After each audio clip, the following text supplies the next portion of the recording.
ini nabinya orang Islam masih butuh syafaat dari umatnya, itu salah memahami. Ya kita wajar lah karena nggak pernah belajar Islam kan, nggak pernah sholat, nggak pernah puasa, nggak pernah mengerti, jadi kita terangkan lagi. Assalamualaikum warahmatullahi wabarakatuh. Waalaikumsalam warahmatullahi wabarakatuh. Ustadz, apakah boleh bertawassul dengan salawat? Sangat boleh. Sangat boleh. Ya, asal tawasul itu teman-teman asalnya dengan takwa. Itu rumusnya di Quran surah ke-5 Al-Maidah ayat 35. Ya ayyuhalladzina amanu taqullaha wabtaghu ilaihil wasilah.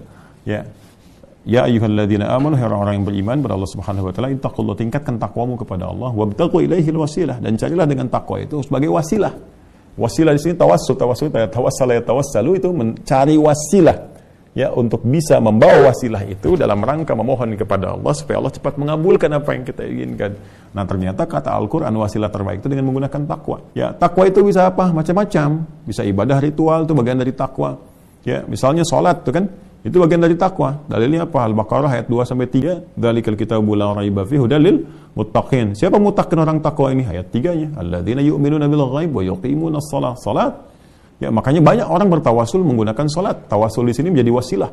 Ya, di Quran banyak sekali. Nabi Zakaria misalnya ketika memohon kepada Allah keturunan, ya sudah berobat sana sini memohon dan di mihrab salat, dan dengan tawasul salatnya itu dijawab oleh Allah. Ya, itu kan ada di Quran surah ketiga Ali Imran ayat 38-39. Hunalika da'a Zakaria rabbah qala rabbi habli min ladunka dzurriyyatan thayyibah innaka sami'ud du'a. Ya, bermohon kepada Allah dalam salatnya, meminta kepada Allah yang Maha Pemberi tanpa batas saat orang mengatakan ini ada batasan. Apa jawaban Allah? Fanadathu al-malaikatu wa huwa qa'imun yusalli fil mihrab. Anna Allah yubashshiruka bi Yahya. Kan?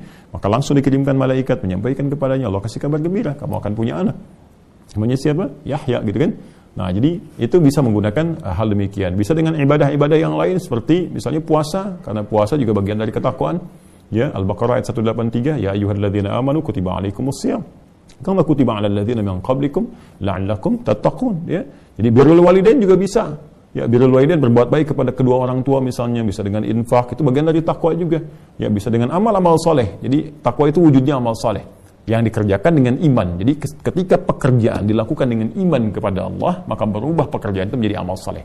Makanya di Quran setiap kata iman itu seringkali disandingkan dengan amal soleh. Ya wal 'asr innal insana lafi khusr illa alladziina aamanu wa 'amilus shalihat. Nah, iman ketika mengiringi perbuatan jadi amal soleh itu bagian untuk titian takwa.